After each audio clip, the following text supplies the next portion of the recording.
Ate, I love you. I love you, ate. Ang ganda-ganda ni ate ko. Oh, kamukha ni mami. I love you, anak. Kamukha ko lahat yung anak ko. Pati si Justin, kamukha ako din po, mga bossing. Oh, yan ang aking karisma, mga bossing. Kamukha ko lahat ng anak ko. Oh, good night, anak. Good night. Good night, ate. I love you. Good night. Makinis na version lang po yan. Yan. Kasi meron na kaming pang-alis ang taghihawat. Kaya siya, ang version niya makinis. Sa akin dati, sabi ko nga po sa inyo, mataghihawat ako. Wala akong patanggal ng mga bossing ko na ano. Dati nga, sabi nga sa akin, sunrukan ko daw kasi madumi daw yung mukha ko. Sinunrukan ko nga po kasi wala naman akong pambili. Huwag niyong gagayahin po yun. Wala akong pambili mga bossing ko ng panlagay sa mukha. Hindi ko nga po akalain na magkakaroon ako ng ganyang beauty product mga bossing. Ang promotor, ang pinakamaganda kong anak. Yan po ang pinaka-utak. Kaya, pero alam ko, nandito pa yung anak ko. Pag nagwi-wish ako, sumasagot po siya. Tinutulungan pa rin po niya ako mga bossing. Yan pa mga bossing. Oh, good night. Anak, I love you. Love you, anak. Ito po mga bossing ko, yung inalay ko kay Jovelyn.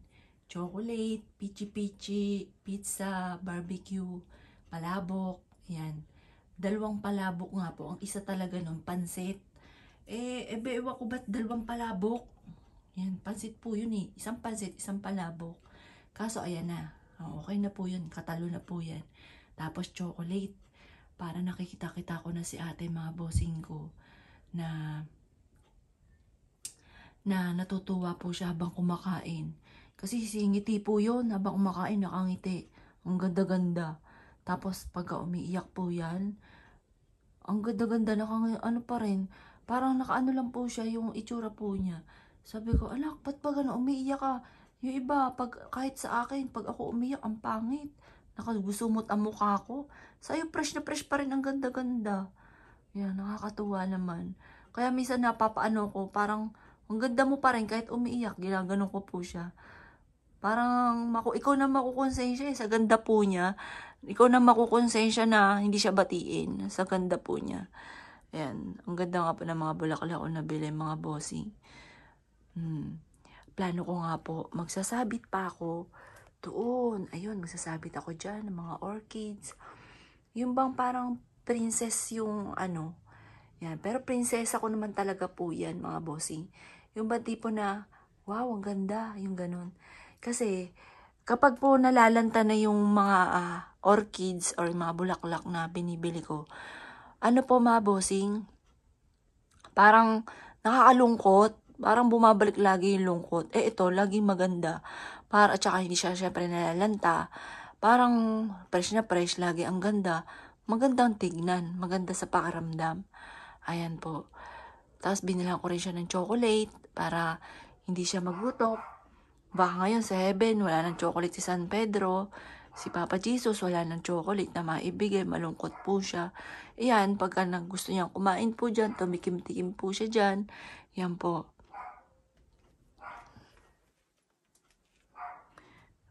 Anak, I love you.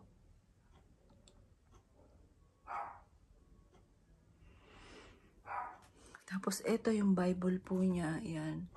Ang ganda-ganda. Akala ko nga diary lang po niya yun eh.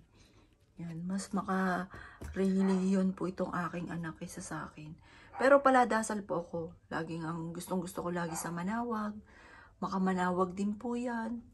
Yan, tapos yung sa perpetual, hindi siya masyado. Pero ako mabosing dumaan kami sa pagsubok ng mister ko. Lagi ako sa baklaran. Yan, lagi ako humingi ng tulong. Tapos yung anak ko, nung nakaluwag-luwag na kami, lagi kami pumupunta sa manawag. Yan po. Tapos pangako ko noon, magpababalik-balik ako, may wish ako pag natupad, balik agad ako sa manawag, ganun. Panay natutupad lahat. Kaya, yun, nasanay na rin yung anak kong panganay na magpunta sa manawag. Kaya makamanawag din po yan.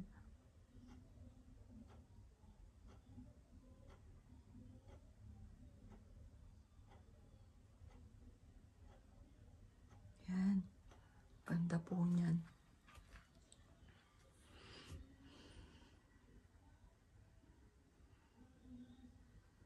Yan, tatad siya ng picture. Feeling ko talaga nandito-dito lang yung aking anak, mga bossing. Yan.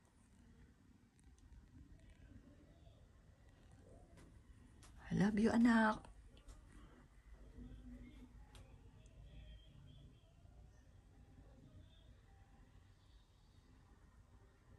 Maglalagay pa nga ako ng manikin dyan. Tapos yung mga bag na yun, hindi ko pa siya naiaakyat. Hindi pa nga pumatapos-tapos. Kasi sa umaga, nagbibideo po tayo. Tapos sa tanghali, sa hapon, nagla-live po tayo. Tapos sa gabi, nagla-live din po minsan ako. Tapos, yun nga po, minsan, pag nagyakag yung anak kong bunso, lalabas po kami. Siyempre, alam niya naman po, anak muna. Kapag gusto ng anak, yun nga po, na nabubuhay si Jovelyn, pag gusto niyang kumain, gusto niyang pumunta sa lugar na sasabihin niya sa amin, Mami, para sarap kumain ng ramen. Mami, para sarap kumain ng ganun. Gusto mo ba? O sige, laga, labas tayo. Yung ganun, mga bossing. Kaya parang hindi ko talaga matanggap pagdating sa usapin ng kalusugan. Yun po yung tinago po niya. Natakot siguro siya, hindi niya alam kung paano niya sisimulan. Kaso bakit pumasok pa po siya? Pwede naman hindi na siya pumasok.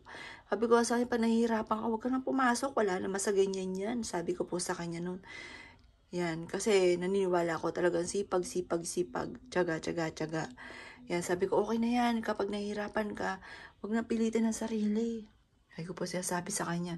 Kasi ako naman yung tipo na, kapag nahihirapan ka, pagpahinga ka, huwag mong persen na sarili mo.